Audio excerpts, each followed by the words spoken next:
Bienvenue dans Frontal. Ici, on taille la matière brute, on travaille la matière grise, on vulgarise la psychologie et on donne des tactiques concrètes pour apprendre à se comprendre. Attention, je ne suis pas psy et je ne remplace pas une thérapie. Par contre, j'ai passé des années à décortiquer ces concepts et j'ai plein de trucs et astuces efficaces à partager. Aujourd'hui, le titre de l'épisode, Ton corps, cette marionnette de Raymond et Huguette. Il est trop ou pas assez. Il nous impose des breaks, il est puissant et on s'en fait une identité.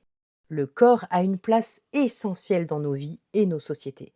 Mal aimé, adoré, sculpté ou brutalisé, on lui en demande beaucoup. Commençons par la base. Le corps est un véhicule biologique pour vivre. Tu as besoin de te déplacer, tu as des jambes. Tu as besoin d'entendre, tu as des oreilles. Tu as besoin de voir, tu as des yeux. Tu as besoin de percevoir, tu as un cerveau. Ça, c'est la base. Puis, il y a le langage de Raymond et Huguette. Raymond, c'est ton inconscient, pour rappel. Lorsqu'il a un danger à traiter, je t'invite à écouter l'épisode 7, il prend possession de ton corps en te coupant de ton intellect et de ta volonté. Si tu ne lui apprends pas certaines mises à jour, il aura des réflexes basiques un peu primaires. Par exemple, il va te bloquer le dos lorsque tes besoins ne seront pas assez écoutés. Ou il va te donner la nausée lorsqu'il sentira une situation comme énergivore. Cela s'appelle des effets et des souffrances psychosomatiques. Elles sont réelles, mais le déclencheur n'est pas un choc physique. C'est un signal d'alarme envoyé par Raymond. Puisque Raymond n'est pas entendu, vu que tu n'avais pas les outils de ton podcast préféré pour le comprendre, il gérait comme il pouvait notre pauvre Raymond. Si tu n'entends pas un besoin de pause, il te bloque ou te fait tomber pour que tu sois physiquement obligé de l'écouter. Car Raymond, on l'a vu, si tu ne l'écoutes pas, il crie de plus en plus fort. Côté Huguette, la concierge pas tout à fait rééduquée, le corps est un objet d'acceptation et de validation extérieure.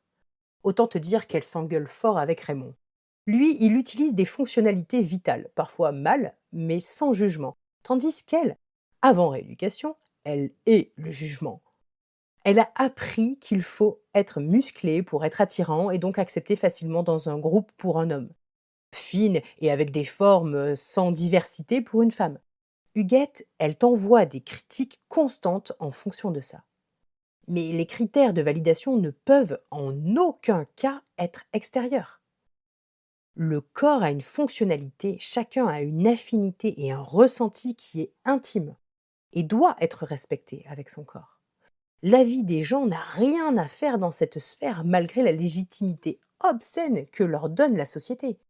Huguette, si elle comprend cela, elle va devenir une alliée.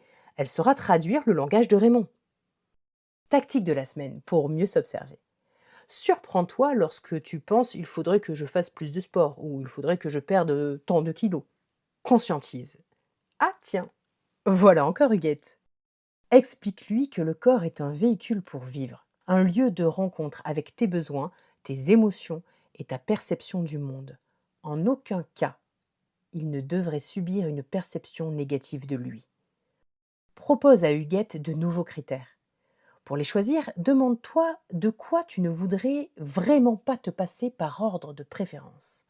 Par exemple, sa mobilité, son énergie, les saveurs perçues par le goût, les odeurs perçues par l'odorat, les couleurs par la vue, la musique par l'ouïe, les caresses par le toucher.